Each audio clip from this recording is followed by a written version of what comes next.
Para painel de desafios sociais e fiscais, chamo à mesa um pernambucano retado, de inteligência brilhante. Suba a este palco, por favor, professor Tiago Cavalcante. Presidente da CNT, Vander Costa é o moderador. E peço também uma salva de palmas para Vilma Pinto, com todo amor. Por favor.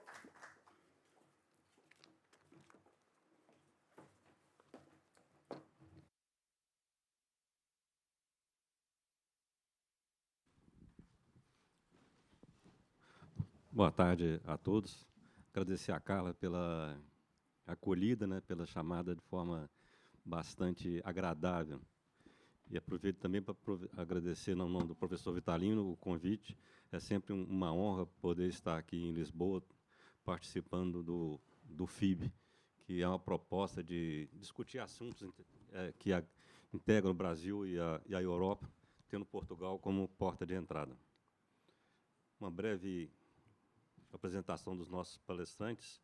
Tiago Cavalcante é professor titular da Universidade de Cambridge, possui graduação em Ciências Econômicas pela Universidade Federal de Pernambuco, mestrado em Economia pela University of Illinois, doutorado em Economia pela University of Illinois, onde recebeu o prêmio de melhor estudante. Tem experiência na área de economia, com ênfase em macroeconomia, crescimento e desenvolvimento econômico. Participou das discussões econômicas da campanha política de Eduardo Campos e Marina Silva. Vilma Pinto é diretora do IFE, Instituição Fiscal Independente, criada pelo Senado Federal com o objetivo de ampliar a transparência nas contas públicas. Possui graduação em Ciências Econômicas pela Universidade do Estado do Rio de Janeiro, mestrado em Economia Empresarial e Finanças pela Escola Brasileira de Economia da Fundação Getúlio Vargas, foi assessora econômica da Secretaria do Estado da Fazenda do Paraná, é pesquisadora licenciada no Instituto Brasileiro de Economia da Fundação Getúlio Vargas, tem experiência na área de economia, com ênfase em finanças públicas, atuando principalmente nos temas de arrecadação tributária, reforma tributária, responsabilidade fiscal e déficit público. Pela leitura do breve currículo, um resumo do currículo de cada um, dispensa a minha fala introdutória, só queria colocar uma pergunta para iniciar a conversa, no sentido de que responsabilidade social é concorrente ou convergente com a responsabilidade fiscal? Peço a Vilma aqui. Bom, primeiramente gostaria de agradecer o convite, participar desse evento. Muito me honra e eu acho que é um tema muito oportuno, né? E eu acho que é debate e tem sido discutido não só no Brasil, mas também na Europa, assuntos como esse, sobretudo depois da pandemia, né? É uma pergunta desafiadora, né, complexa, e que várias pessoas têm opiniões diferentes, mas eu penso que as duas coisas elas não são concorrentes, né? Eu acho que é possível você fazer responsabilidade social mantendo responsabilidade fiscal, né? E aí, quando a gente observa, a gente precisa pensar como que a gente consegue prover isso. A gente precisa juntar não só instrumentos que tentam manter um nível sustentável para as contas públicas, e tem que fazer isso junto com a questão da qualidade do gasto, com a eficiência do gasto, com a eficiência da arrecadação. Então, acho que se a gente conseguir seguir esses instrumentos de governança fiscal, eu acho que a gente consegue, sim, equilibrar tanto a responsabilidade fiscal com a responsabilidade social. E a gente tem vários instrumentos em discussão, em debate e em aprimoramento que tem sido feito na Europa, e agora a gente está começando também e melhorando alguns desses instrumentos no Brasil. Muito obrigado. Passo para o Tiago. Obrigado. Queria agradecer o convite, né? É uma honra estar com a Vilma Pinto, que admiro bastante. com o doutor Vander Costa também, né? Então, prazer. Queria agradecer ao Zé Roberto Afonso pelo convite. Faz um ano que era para eu estar aqui, eu não vim, mas esse ano eu consegui vir, né? E eu vou começar com um país que a gente já conheceu, tá? O país que a gente conheceu era uma inflação de 12,5%, né, com a meta de 8,5%, uma taxa de juros de 25%, né, e um superávit primário de 1%. Esse país aumentou o superávit primário nos próximos 4 anos para 4%, né, como meta, e sempre teve acima da meta. A inflação caiu de 12,5%, né, foi para 9%. Desculpa, a inflação caiu de 12,5% para a meta, que era bem mais baixa, de 5%, e a taxa de juros caiu de 25%, depois de ter aumentado em um período, caiu de 25% para 9%. Né? E esse país é o Brasil, de 2003 até 2006.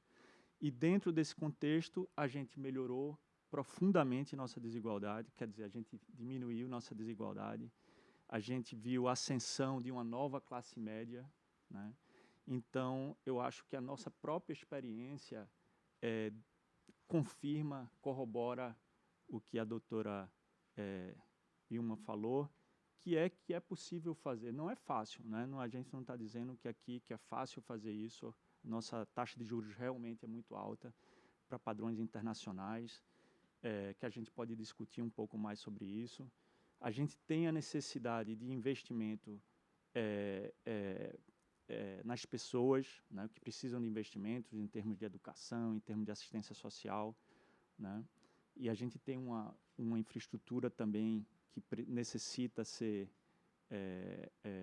melhorar sua qualidade para melhorar a logística do Brasil, a produtividade do Brasil. Então, a gente tem uma necessidade muito grande, né? Mas eu acho que a nossa própria experiência, como a gente está mostrando aqui, ela diz que é possível fazer, né? E quanto melhor a gente ancorar todas as expectativas, melhor vai ser, mais fácil vai ser para a gente chegar lá, né? Quando, no segundo mandato do presidente Lula, a gente teve o investment grade, né? A gente foi para investment grade, então todos os fundos de pensões podiam investir no Brasil, e essa taxa de juros foi caindo também, né? Então, eu acho que é uma lição para a gente, o passado. Claro que o presente é muito diferente do passado, mas eu acho que há, sim, espaço para a gente tentar corrigir qualquer instabilidade da dívida, né? Deixar a dívida em um processo sustentável e, ao mesmo tempo, investir no social e infraestrutura. Muito obrigado. Realmente, o investimento social é necessário, até porque a razão de qualquer governo é dar condições dignas para a sua população, e a experiência que a gente tem nos últimos programas sociais é de que boa parte, quase que 100% do que é investido retorna para a economia com gastos, e se considerar que a carga tributária do Brasil é de 40%, então, quando você dá um Bolsa Família, metade disso já vai vir em tributação e promover o crescimento econômico. Mas, Tiago, você tocou no assunto de taxa de juros, vou te devolver a palavra para poder falar de uma coisa que é muito debatida no Brasil. A taxa do Brasil hoje é uma taxa, acho que todo mundo concorda que está extremamente alta, mas é diferente a forma como vai retornar aquilo que era o desejável, que aconteceu há 3 ou 4 anos atrás, próximo a 2%. Realmente, a taxa de juros do Brasil, a gente sabe, né, a taxa Selic, né, que remunera os títulos públicos, os novos títulos públicos que são emitidos pelo Tesouro, é de 13,75%. Né? Na Inglaterra, no Reino Unido, é 4,25%. Acho que nos Estados Unidos está 4,5%. Né? E a inflação no Brasil é menor do que na maioria desses países, né? A inflação no Brasil está em torno de 5%, enquanto a inflação na Inglaterra está em torno de 10%.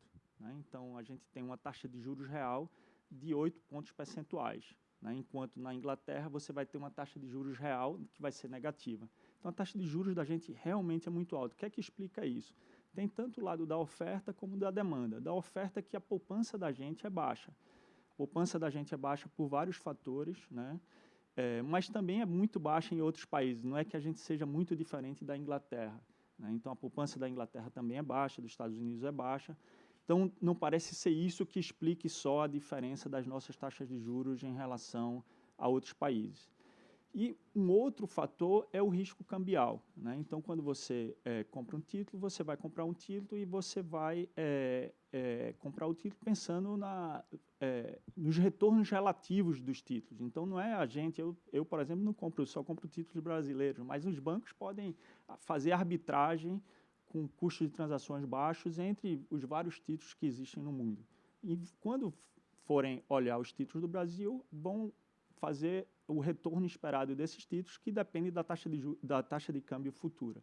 Então, existe o risco cambial no Brasil, né? Então, o risco cambial é importante e é por isso que é muito importante a gente ancorar essas expectativas de que a gente não vai ter inflação, as expectativas de que a dívida não vai ser numa trajetória insustentável.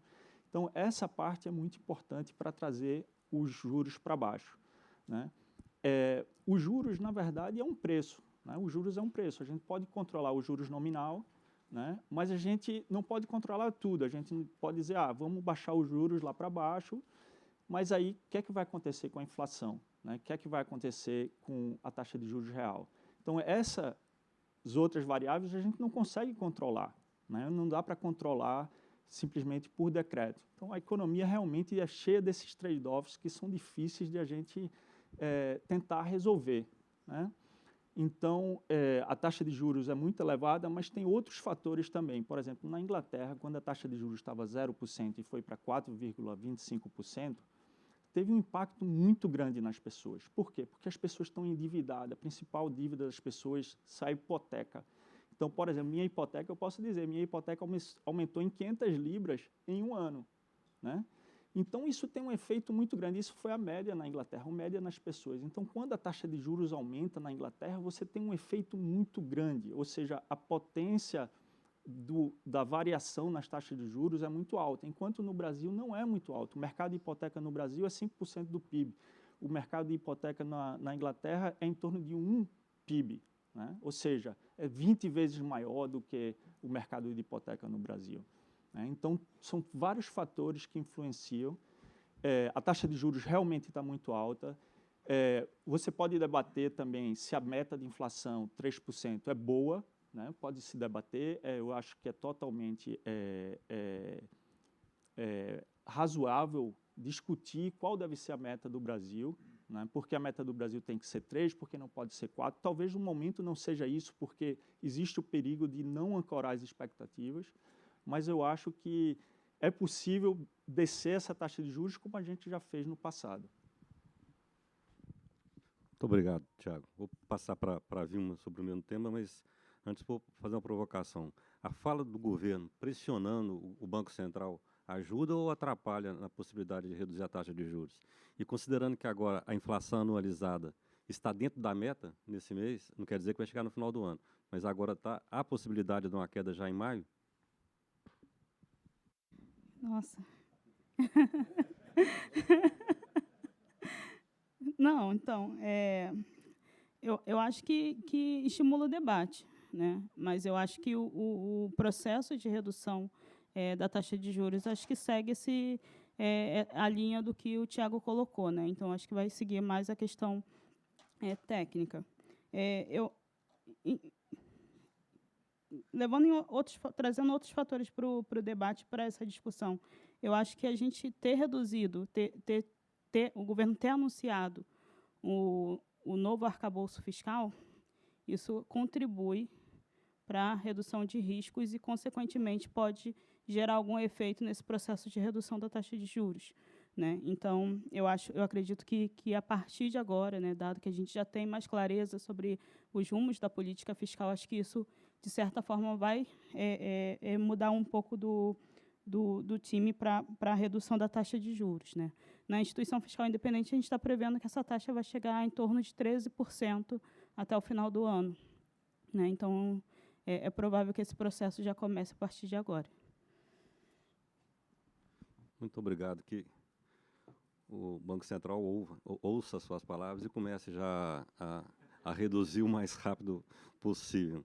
Mas voltando no primeiro tempo, você falou, viu, em governança, e eu queria ouvir mais sobre isso, porque eu entendo que para poder fazer uma gestão fiscal é importante e sobretudo, para poder fazer investimento, que tenha uma governança para trazer os efeitos que esperamos. Devolvo a palavra para tocar nesse tema. Não, claro. Então, quando a gente olha a literatura internacional, e isso também tem pautado um pouco a agenda do governo, principalmente o Ministério do Planejamento, a gente observa alguns pilares, né, quando a gente fala de instrumentos de governança fiscal, né? A gente tem a questão das regras fiscais, a gente tem o papel das instituições fiscais independentes no monitoramento, acompanhamento e dando transparência para esses instrumentos, mas a gente também tem a parte da qualidade do gasto e do fortalecimento, né, da questão do médio prazo, né? Então, alguns instrumentos que a gente observa na Europa e que tem sido sinalizado pelo Ministério do Planejamento, principalmente, de fortalecer isso no Brasil, são os quadros de despesas de médio prazo e o Spend Review, né? Então, se a gente considerar esses fatores e pensar em instrumentos de melhorar a eficiência do gasto, eficiência também da arrecadação, eu acho que isso pode gerar algum potencial de melhoria também para a questão fiscal.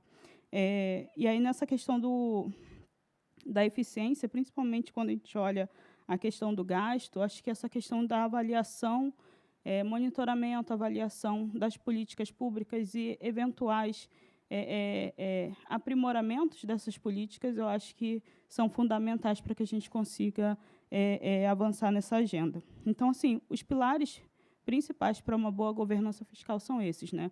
A parte de planejamento, né? Então, os quadros de despesas de médio prazo, Spend Review, na parte da execução, a gente tem a questão das regras fiscais, e também na parte do monitoramento, a gente tem o papel das instituições, e aí a gente tem tanto as instituições fiscais independentes,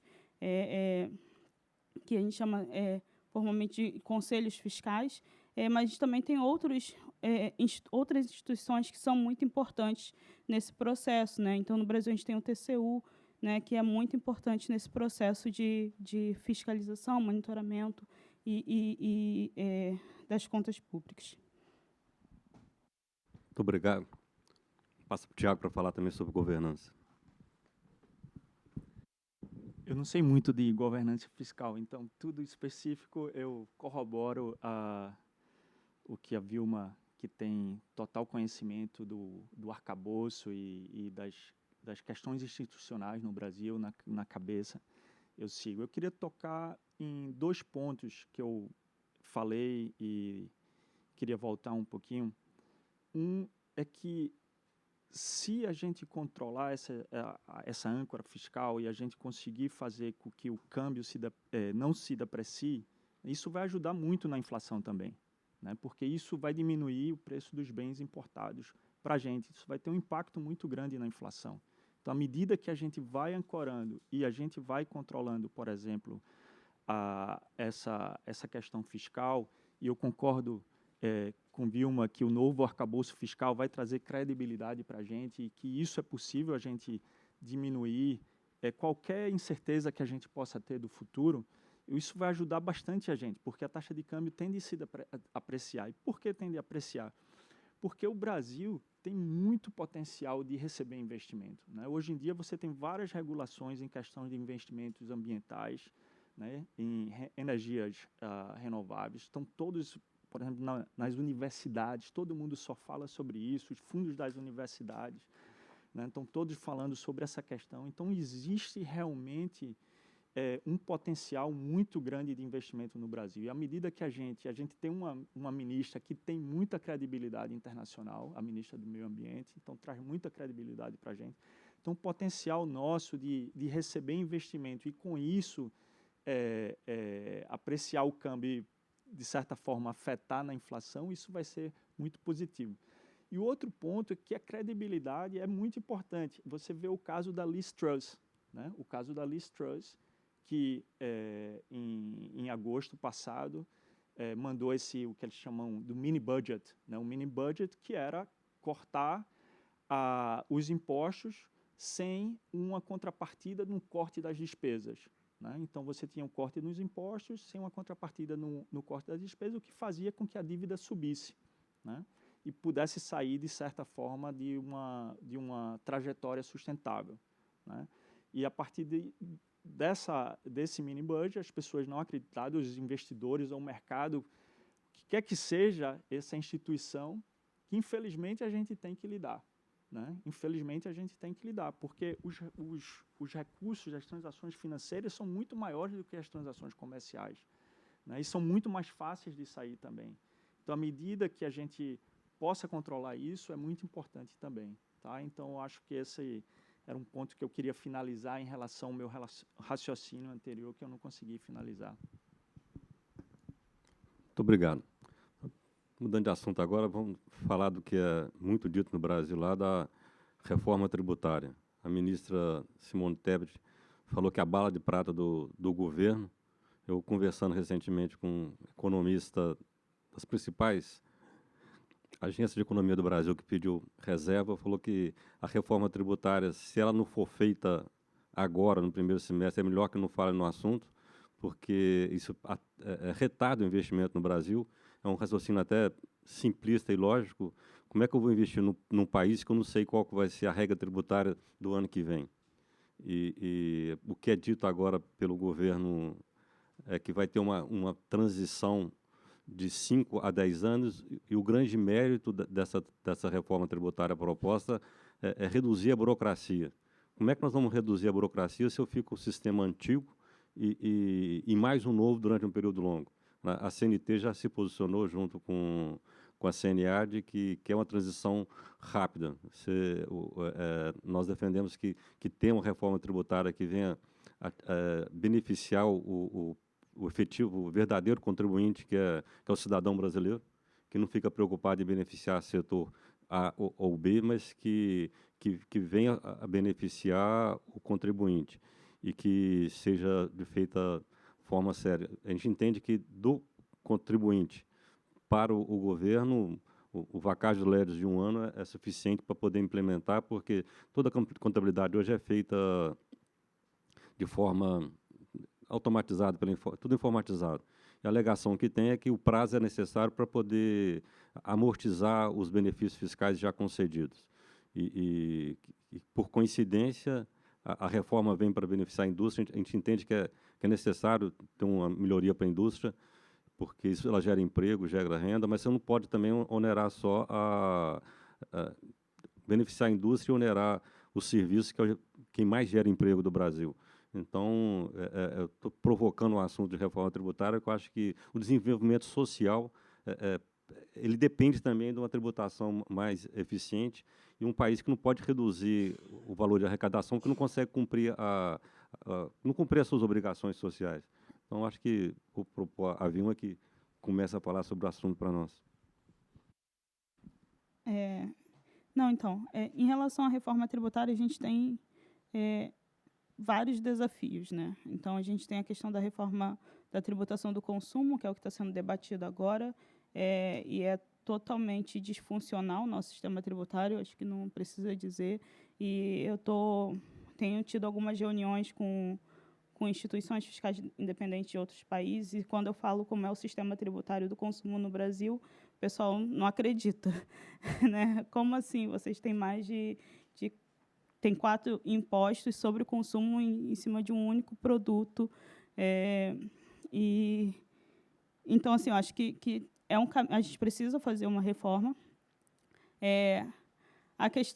Tem algumas questões que a gente precisa debater, né? Então, assim, a gente tem a questão da transição, e aí são 2 transições, né? Uma questão que é a transição do contribuinte, e a outra é a transição entre os entes federados para a questão das compensações, né? Dado que, se você muda a tributação da origem para o destino, você, em tese, precisa fazer alguma compensação para evitar perdas para os entes federados nesse período, ou permitir uma adaptação, né, dado que as obrigações fiscais elas não vão ser alteradas. Então, você tem esse primeiro pilar. E aí o governo está sinalizando que essa reforma tributária ela não vai gerar nem aumento, nem redução de carga tributária. O objetivo é, pura e simplesmente, simplificar o sistema. Tem outros desafios que a gente precisa enfrentar nessa reforma tributária, nessa agenda de reformas tributárias, e que ainda não é tema de debate, porque a prioridade tem sido sinalizada na reforma do consumo, mas uma delas é a composição do nosso sistema tributário. A gente é um país que tributa muito o consumo, tributa muito a folha de salários, tributa pouco a renda. Se a gente compara com outros países, muitos dizem que não é bom fazer comparações, porque você tem que olhar a questão da arrecadação, tem que olhar também isso vis-à-vis a despesa, né, dado que a gente gasta muito com social. Mas, se a gente compara em termos de nível, a nossa carga tributária é muito similar à média dos países da OCDE. Quando a gente olha em termos de composição, ela é muito diferente, porque a gente tributa, é muito incidente em consumo. Então, uma das coisas que a gente precisa avançar também, né, e aí o governo também tem sinalizado isso, é fazer outras reformas após a do consumo, que seria, por exemplo, a questão da folha de salários, a questão da renda e etc. Mas eu acho que é um desafio, e essa questão da transição, eu acho que tem duas questões aí, né? Uma é o início da medida, porque uma vez aprovado, se a gente aprovar a reforma tributária esse ano, ela não vai começar a valer no ano que vem. Ela provavelmente vai levar uns 2, 3 anos para começar a valer, porque você precisa criar sistema, você precisa fazer treinamento, você precisa fazer uma série de adaptações, até porque o que está sendo discutido é um tributo que vai ser gerenciado por União, Estados e municípios, você precisa criar agência e etc. Então, existe um período ainda de transição para iniciar essa tributação.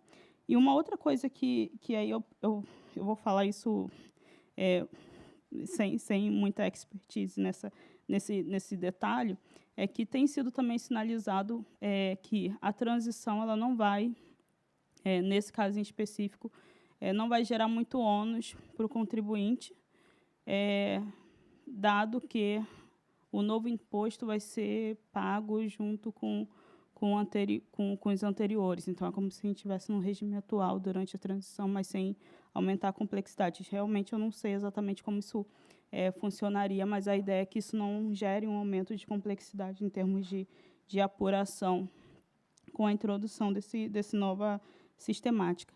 Mas eu acho que o tema principal é como que a gente consegue avançar no debate e criar um sistema tributário que seja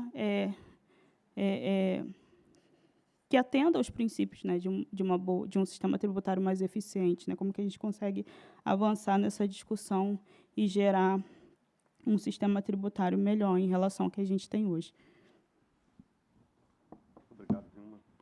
Eu concordo com o que você disse, se vai ter que demorar 2 anos para fazer com que o sistema se adapte, é o tempo suficiente para poder entrar em vigor de forma direta, sem ter a convivência do velho, que é trabalhoso, que é burocrático, com o novo.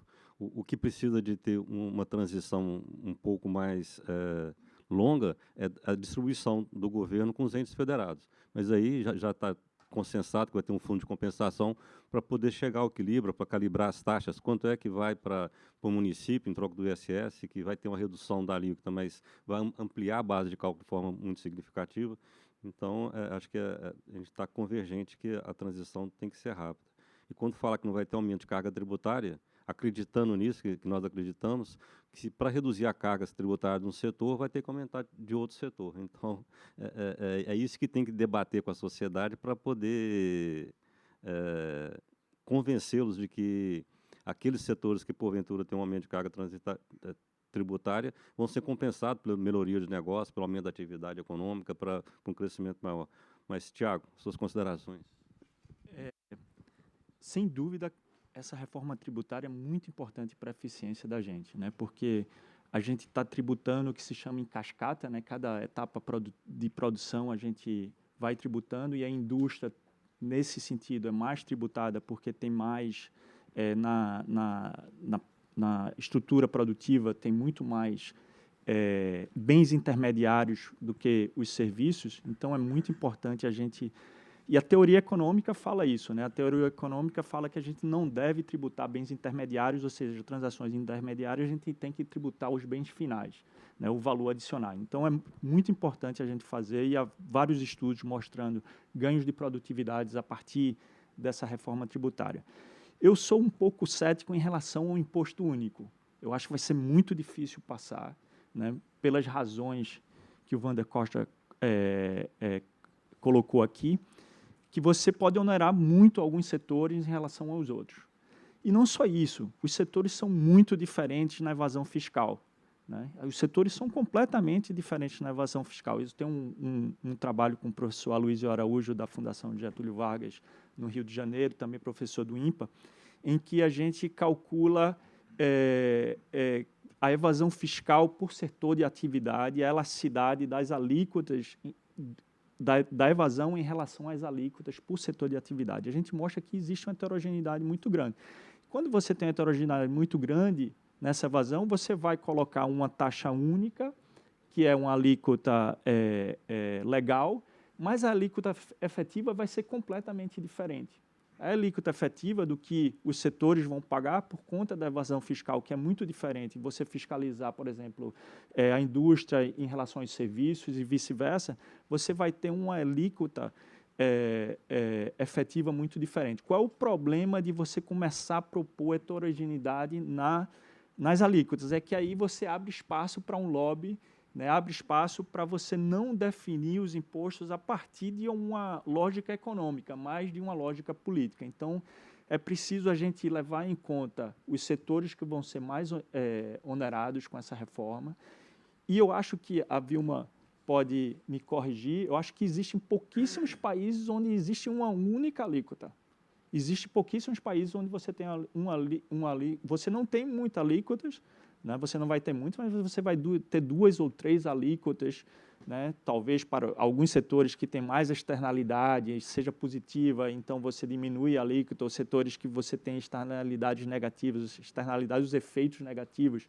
Então, você pode aumentar um pouco a alíquota e também a questão da evasão fiscal, né? Então, acho que é importante a gente pensar, eu acho muito difícil a gente ir para um imposto único. Acho que, se for, vai ser muito difícil passar no Congresso.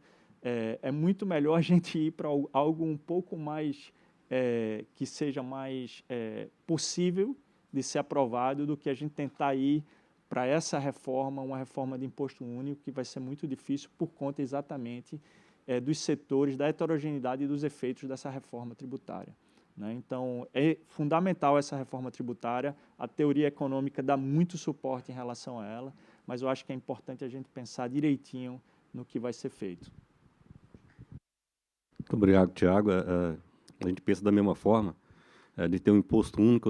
Aqui eu vou complementar o imposto único no consumo, para não parecer aquela velha teoria de imposto único de mutação financeira, é imposto único no consumo com alíquotas diversas.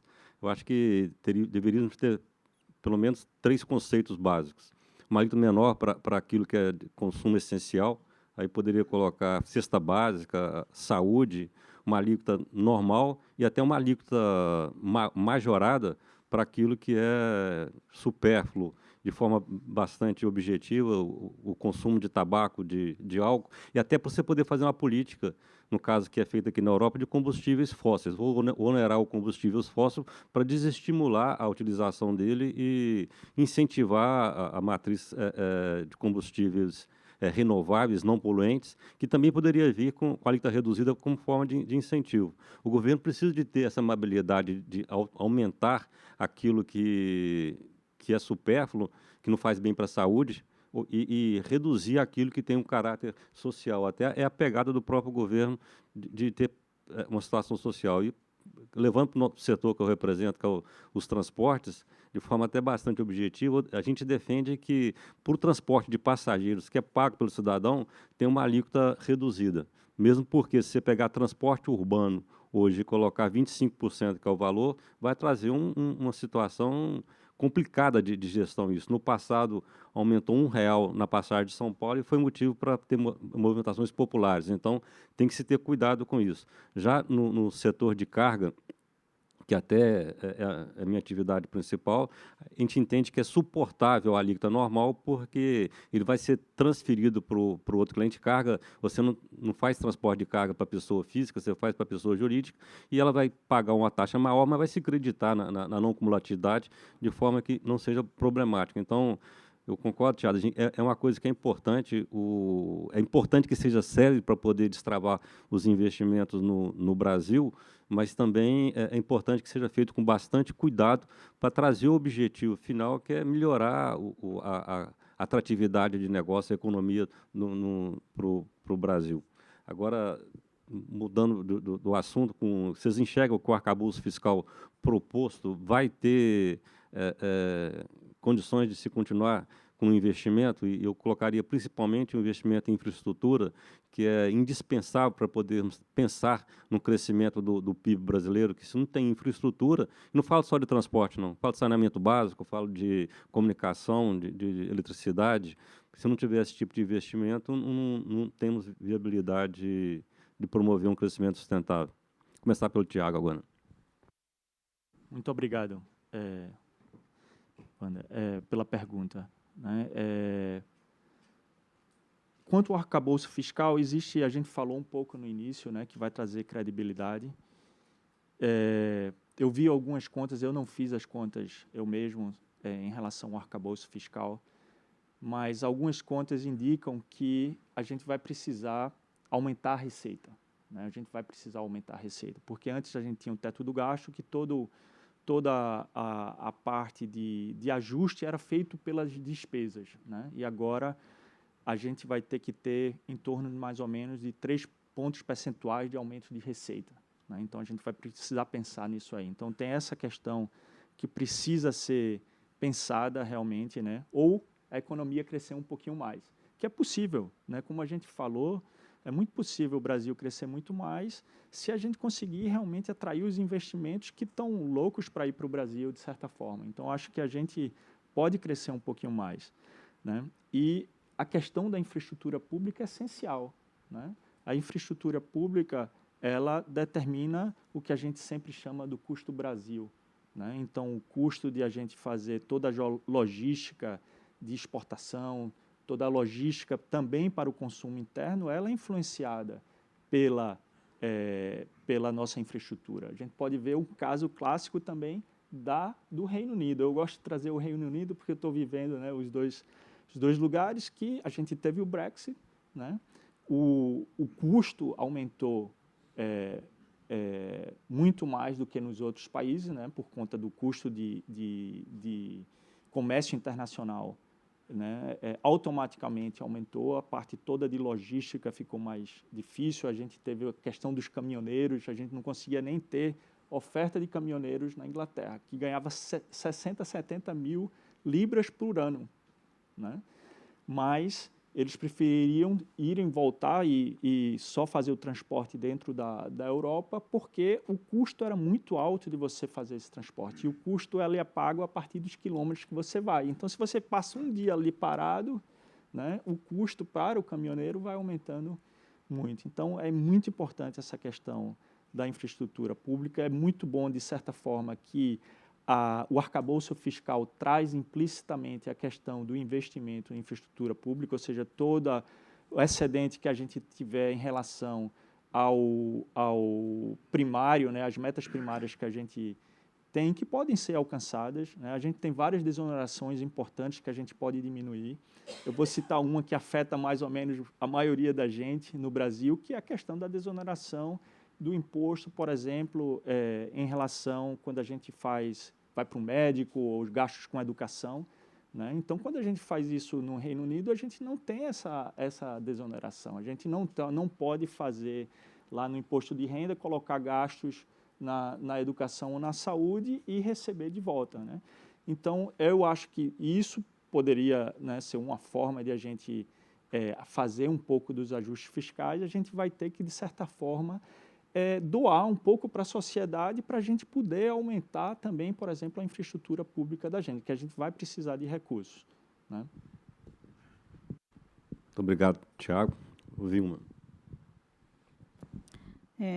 Não, então, eu vou começar falando eu gosto sempre de citar esse exemplo, que quando a gente estava discutindo o teto de gastos em 2016, uma jornalista ela fez uma matéria no jornal que ela pediu para vários economistas fazer uma pergunta diferente para o governo, e o governo ia responder essa pergunta sobre o teto de gastos. E eu perguntei justamente sobre a questão do investimento público, que dado que você tem uma regra de teto de gastos que vai reduzir, que tinha a proposta de reduzir a despesa como proporção do PIB, se você não fizesse reformas nas despesas obrigatórias, naturalmente as despesas discricionárias e ali então os investimentos seriam uma variável de ajuste ao longo do tempo. Uma das respostas, né, foi uma resposta extensa, mas ali uma das respostas que foram dadas é que as concessões iriam aumentar, né? Então, indicando que você teria uma redução, sim, do investimento direto do governo federal, né? E aí eu estou falando do governo federal porque vale dizer que investimento público a gente não é majoritariamente feito pelo governo federal, ele tem uma parte importante, mas estados e municípios têm uma parcela relevante nesse total de investimento público, mas que eles iam se esforçar em fazer uma complementação, né, disso via concessões, PPP, etc.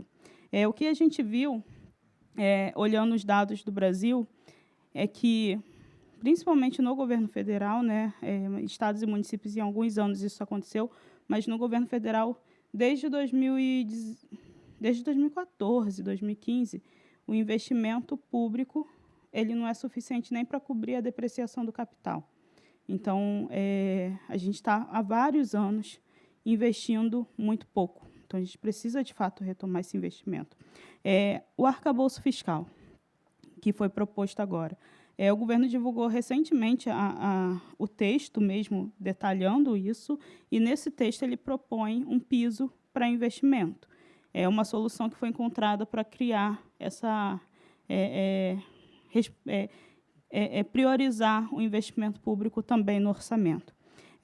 Eu acho ok, é bom você ter essa priorização, só que quando a gente olha a estrutura orçamentária do Brasil, tudo é obrigatório, praticamente. Então, se você tem um orçamento que é totalmente engessado, você acaba criando um outro problema, que é a questão da rigidez orçamentária.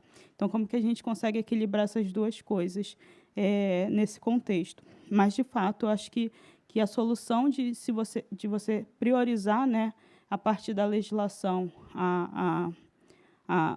o aumento, né, e criar um piso, né, mínimo para a questão do investimento público, eu acho que é de extrema relevância. E aí eu trago um outro ponto importante, né? Não é investir por investir. Eu acho que é investir com qualidade, né? Se a gente olha, por exemplo, o orçamento do ano passado para esse ano, teve um aumento muito grande no previsto para gasto com investimento público. O governo consegue, em um único ano, ter um aumento de 1,3% para 1,8%, 1,9% do PIB em investimento público em um único ano.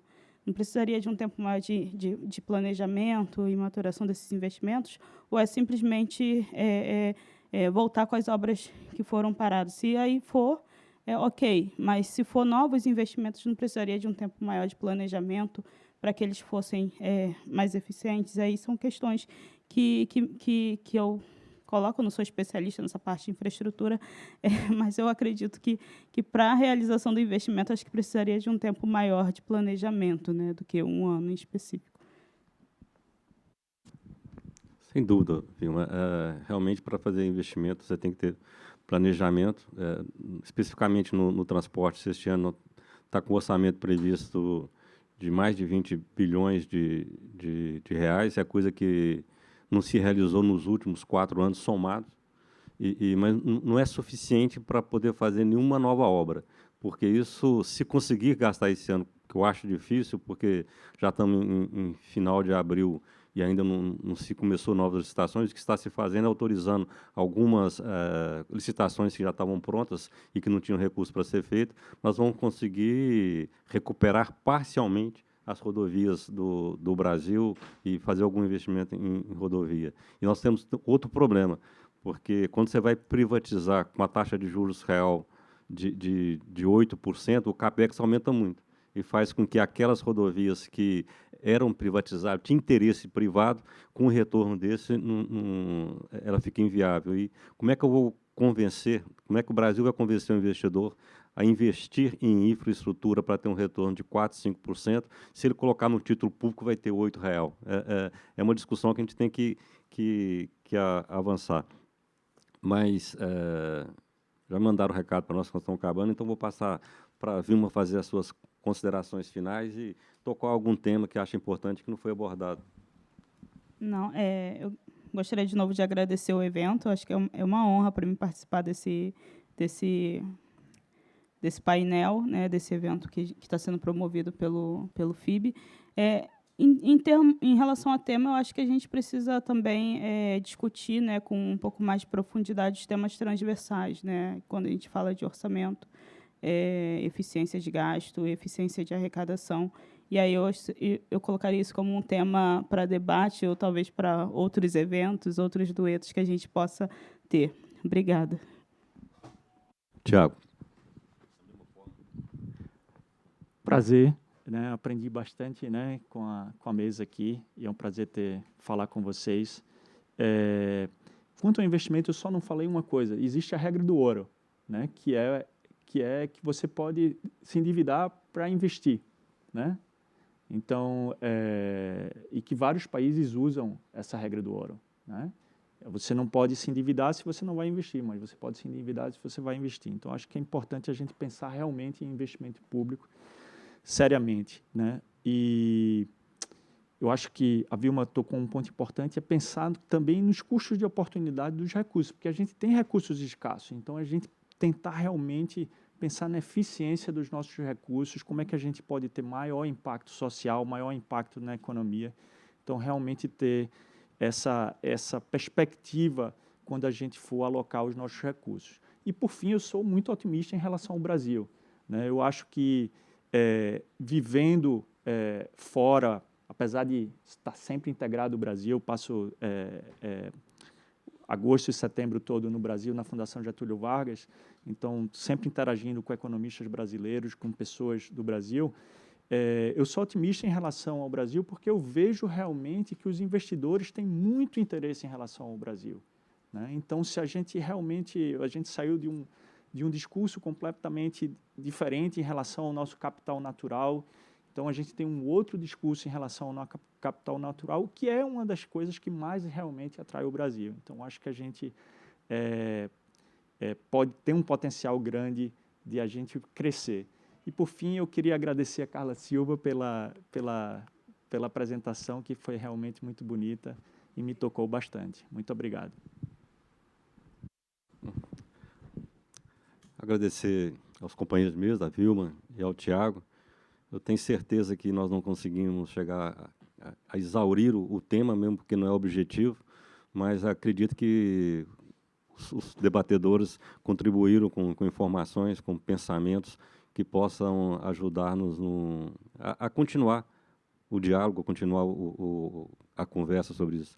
Eu, finalmente, agradecer mais uma vez o FIB pelo convite. É uma honra muito grande participar desse evento, desses diálogos aqui em Alemar. Muito obrigado.